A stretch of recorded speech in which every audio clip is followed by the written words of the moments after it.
L'origine des espèces, ouvrage de Charles Darwin, publié en 1859.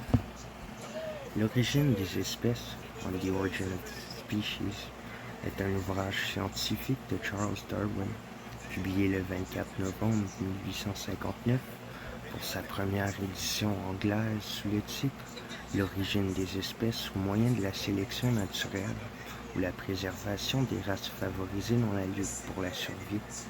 Cet ouvrage est considéré comme le texte fondateur de la théorie de l'évolution. Dans ce livre, Darwin présente la théorie scientifique de l'évolution des espèces vivantes à partir d'autres espèces généralement éteintes au moyen de la sélection naturelle. Darwin avance un ensemble de preuves montrant que les espèces n'ont pas été créées indépendamment et ne sont pas immuables. Diverses idées de la théorie de l'évolution avaient déjà été proposées pour expliquer les nouvelles découvertes en biologie. Il y avait un soutien croissant à de telles idées parmi les dissidents, anatomistes et le grand public. Mais au cours de la première moitié du 19e siècle, l'establishment scientifique anglais était étroitement lié à l'Église d'Angleterre. La science faisait partie de la théologie naturelle et n'était alors pas indépendante des dogmes chrétiens.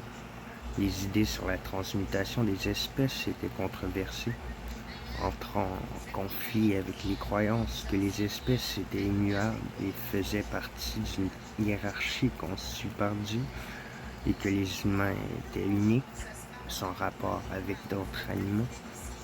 Les implications politiques et théologiques étaient intensément débattues, mais la transmutation n'était pas acceptée par le grand public scientifique au moment de la publication de l'origine des espèces.